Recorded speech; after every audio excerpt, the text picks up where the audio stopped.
नमस्कार, सुप्रभात. आपण पाहताय जे 24 तास. मी श्वेता भालेकर. परब आणि सुरुवातीला महत्त्वाची बातमी आहे जरांगेच्या आंदोलनाची. जरांगे यांच्या आंदोलनाचा आजचा 5वा दिवस आहे. आजही मोठ्या प्रमाणात आंदोलक आझाद मैदानामध्ये उपस्थित आहेत. सकाळपासूनच मराठा आंदोलकांनी मोठी गर्दी केलेली आहे. आजचा 5वा दिवस आहे आणि याच्या 5व्या दिवशी सुद्धा आंदोलकांचा उत्साह कायम आहे.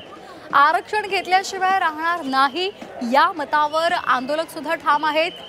तर दुसरीकडे बीएमसी परिसरामध्ये आंदोलक जमलेले आहेत. जोरदार घोषणा दिल्या जात आहेत. मोठ्या प्रमाणात वाहनांसह मराठा आंदोलक मुंबईमध्ये दाखल झाल्यामुळे त्यांना आवरण्यामध्ये पोलिसांची दमछाक होते. बीएमसी इमारत आणि सीएसएमटी रेल्वे स्थानक त्यातल्या बाहेरच्या चौकामध्ये मोठ्या प्रमाणात आंदोलक जमलेले आहेत. वाहनांच्या लांबच लांब रांगा या परिसरामध्ये पाहायला मिळत आहेत.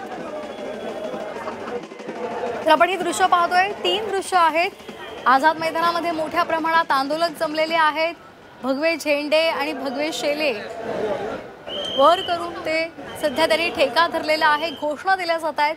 तर बीएमसी परिसरामध्ये सुद्धा आंदोलक जमलेले आहेत आणि सीएसएमटी स्थानकावरची आजची परिस्थिती सुद्धा आपण पाहतोय.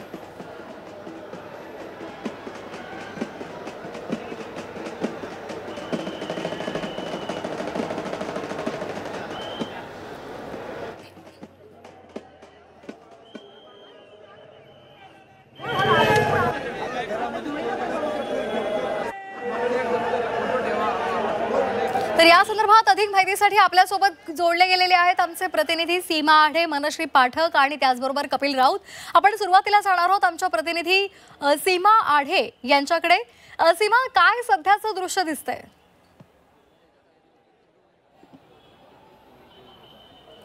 श्वेता, सध्या मी बीएमसी इमारतीच्या समोर आहे, सेल्फी पॉइंट या संपूर्ण परिसरामध्ये. आणि जैसे थे परिस्थिती सध्या 5व्या दिवशी सुद्धा आपल्याला पाहायला मिळत आहे. काल उच्च न्यायालयाने सांगितलेलं होतं की या संपूर्ण म्हणजे रस्ते जे आहेत ते मुंबईतले मोकळे करा, जेणेकरून सर्वसामान्य नागरिकांना त्रास होणार नाही, सर्वसामान्य नागरिकांना त्रास होणार नाही. मात्र जैसे थेच परिस्थिती आजही आपल्याला पाहायला मिळत आहे. आंदोलकांची संख्या आझाद मैदानाच्या बाहेर तेवढीच आहे, आतमध्ये सुद्धा तेवढीच पाहायला मिळते. आणि दररोज वाहनांची संख्या सुद्धा वाढत चाललेली आहे. त्यामुळे आता पुढे सुद्धा आंदोलकांची संख्या आणि वाहनं वाढण्याची शक्यता ही वर्तवली जाते. त्यामुळे हा जो संपूर्ण परिसर आहे दक्षिण मुंबईचा वेग तर कमी झालेला आहे. मात्र ठिकठिकाणी महत्त्वाच्या चौकांमध्ये वाहतूक जी आहे ती ठप्प झाल्याचं पाहायला मिळते. आपल्यासोबत काही आंदोलक आहेत, आपण त्यांच्याशी बातचीत करूया. काका, अजून आंदोलकांची संख्या, वाहनांची संख्या वाढण्याची शक्यता वर्तवली जाते. सर्वसामान्य नागरिकांना, खरं तर मुंबईकरांना कुठेतरी त्रास होताना पाहायला मिळतोय. नाही, मुंबईकरांना काहीच त्रास नाही. आमचे सगळे वाहनं आहेत. आता मुंबईकरांना 2-4 दिवस तरी आमच्यासाठी थोडं सहन करावं लागणार आहे. असा पूर्ण त्रास नाही होत आहे. आम्ही रेल्वे स्टेशनला CSTला जरी बसलो तरी त्यांना जायला यायला रस्ता ठेवतो. समोर तुम्ही दाखवा, जायला यायला रस्ता रिकामा आहे. आमचे खाण्यापिण्याचे वाहन आहेत तेवढेच येत आहेत आणि बाकीचे सगळे जे आहेत ते रोडच्या साईडला आहेत. आता आम्हाला खायला प्यायला जे लागतंय तेवढे वाहनं तरी इथं यायलाच पाहिजेत. आणि काल मान्य उच्च न्यायालयाने सांगितल्याप्रमाणे आम्ही रात्री जेवढे आडवे वाहनं वगैरे होते तेवढे जिथं पार्किंग दिले तिथं नेऊन लावलेले. तुमच्या मागे बघितलं दोन्ही लेनमध्ये मोठी संख्या आहे. बरोबर आहे. ह्या साईडला जी लाईन लागलेली आहे ते सगळ्यात मध्ये कोणी पाणी बॉटल आणले, कोणी ब्रश आणलेत, कोणी साबण आणलेत. त्या प्रत्येक वाहनांमध्ये काय ना काय लागणारं आंदोलकांच्या उपयोगी असणारं साहित्य. आणि आम्ही मान्य उच्च न्यायालयाचा मान राखून रात्री जेवढे म्हणजे बिगर कामाच्या इथं गाड्या होत्या तेवढ्या सगळ्या वाशीला जातील का? दिवसभरात जातील? नाही, ज्यांचं खाऊ वाटप पूर्ण झालेलं आहे, जसं संपल त्या गाडीमधलं तसं एक गाडी आम्ही बाहेर काढू. आणि दुसरी एक गोष्ट, काल मुंबई उच्च न्यायालयामध्ये ज्यावेळेस सुनावणी चालू होती ह्या खटल्याविषयी, त्यावेळेस मान्य ॲडव्होकेट सदावर्तेंना मी एक विनंती वजा त्यांना सांगू शकतो. तुम्ही आमच्या महाराजांचा इतिहास बघा. तुम्ही इतिहास नीट वाचला नाही, तुम्ही मराठ्यांचा इतिहास समजला नाही. आम्ही आत्तापर्यंत कधीच कुठल्याही परस्त्रीला आम्ही आत्तापर्यंत आमच्या महाराजांनी आम्हाला शिकवलेलं आहे परस्त्री माते समान. तुम्ही तुमची मुलगी शाळेत जायची असेल, आम्हाला तुम्ही निरोप द्या. आम्ही घरापासून शाळेत नेऊन दिवसभर थांबून शाळा संपल्यानंतर घरीपर्यंत पोच करतो. नक्कीच. आपण सध्या इथे जर बघितलं तर हे जे मराठा आंदोलक आहेत ते सध्या एका खांबावरती चढले आहेत आणि त्या ठिकाणी जे झेंडे आहेत ते वर लावताना पाहायला मिळत आहे.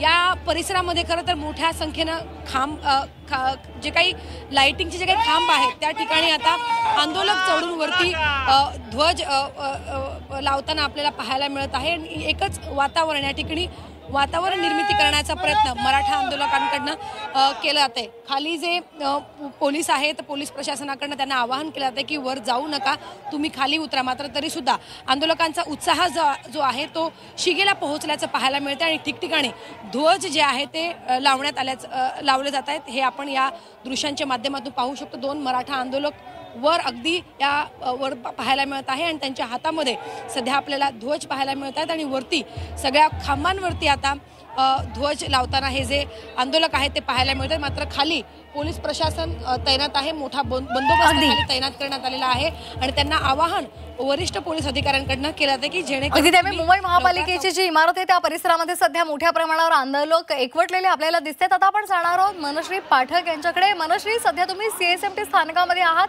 काय दृश्य दिसतंय? कारण मोठ्या प्रमाणावर काल सुद्धा इथे मराठा आंदोलक आम्हाला पाहायला मिळाले होते।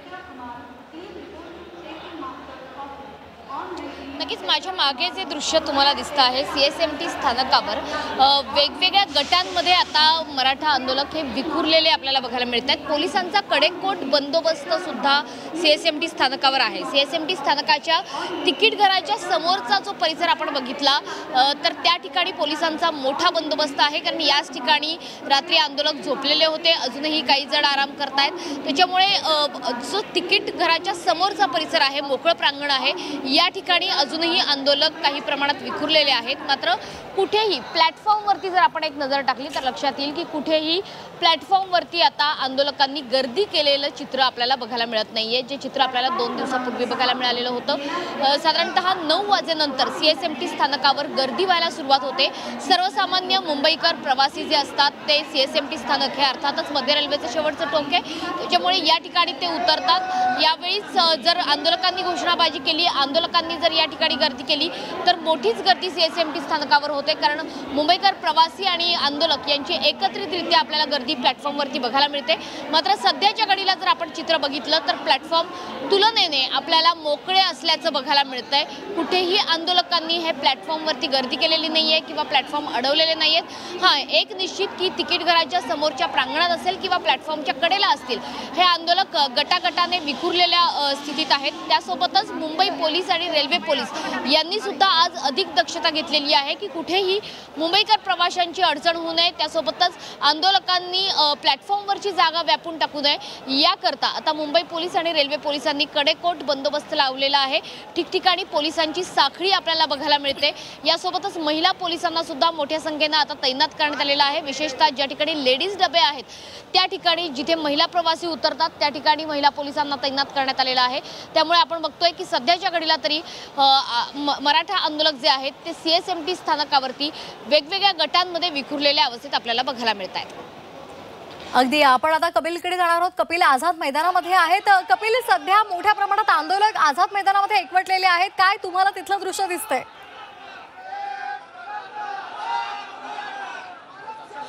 सध्या तुम्ही जर स्थिती पाहिली तर तुम्ही बघू शकता माझ्या मागे मनोज जरांगे पाटील विश्रांती करतायत। काही वेळातच ते या सर्व आंदोलनकर्त्यांना किंवा मीडियाला संबोधतील। खरं तर कोर्टाच्या निर्णयानंतर त्यांनी मीडियाशी संवाद साधला होता, त्यांनी अनेक गोष्टी सांगितल्या होत्या आणि आज पुन्हा कोर्टाचा निकाल आहे, कोर्टाचं सुनावणी आहे। खरं तर आज पुन्हा दिवसामध्ये ज्या प्रकारे कोर्टाने नियमावली लावलेली आहे ती नियमावली व्यवस्थित आहे की नाही याच्यावर विचारविनिमय होणार आहे। त्याचे काही फुटेज किंवा काही फोटोज बघितले जाणार आहेत का जे नियम सांगितले होते कोर्टाने, गाड्या बाहेर गेल्या पाहिजेत, गाड्यांची संख्या नसली पाहिजे, कुठेही वाहतूक कोंडी झाली नाही पाहिजे, कुठे गदारोळ झाला नाही पाहिजे, या गोष्टी जे सांगितल्या याच्यावरती कोर्टात लक्ष असणार आहे आणि आज दुपारी 3 नंतर याच्यावरती कोर्ट भाष्य करणार आहे। ही एक बाजू आहे। दुसरी बाजू का 2 दिवस झाले पाटीलांनी पाणी घेतलं नाही, पाणी त्याग केलेला आहे, त्यामुळे काही वेळातच मेडिकल टीम, एक डॉक्टरांची टीम इथे पोहोचेल आणि जरांगे पाटलांची तपासणी केली जाईल, मेडिकल तपासणी केली जाईल आणि त्यांची प्रकृती कशी आहे ते पाहिलं जाईल, कारण की 2 दिवस ते पाणी घेत नाही आणि त्याच्या आधी पाहिलं होतं आपण का डॉक्टरांनी त्यांना पाणी घ्यायला सांगितलं होतं, ORS घ्यायला सांगितलं होतं, पण तसं होताना दिसत नाहीये। त्यांनी तपासायलाही नकार दिलेला आहे, त्यामुळे त्यांची तब्येत खालावू शकते। हा एक मोठा एक अपडेट असणार आहे। त्याचबरोबर सर्वात महत्त्वाचं म्हणजे आज राजकीय काय घडामोडी होत आहेत का, म्हणजे मुख्यमंत्री असतील, उपमुख्यमंत्री असतील, ह्यांच्या काय बैठका होतात का, मंत्रिमंडळातला कोण मंत्री आज भेटायला येतो का, उपसमितीची बैठक होऊन त्यातलं काय निर्णय निघतायत का, या सर्व गोष्टीकडे लक्ष लागणार आहे. पण सर्वात महत्त्वाचं लक्ष असणार आहे ते म्हणजे कायद्यावरती कायदा काय बोलतो याच्यावरती लक्ष असणार आहे, कोर्ट काय बोलतो याच्यावर लक्ष असणार आहे. 3 नंतर ही सुनावणी सुरू होणार आहे. 3 नंतरच्या सुनावणीनंतर कोर्टाची दिशा काय असणार आहे, या आंदोलनाचं भवितव्य काय आहे, हे एक महत्त्वाचं असणार आहे. त्याचबरोबर अशी एक माहिती समोर येते की आज गौरी गणपतीचं विसर्जन आहे.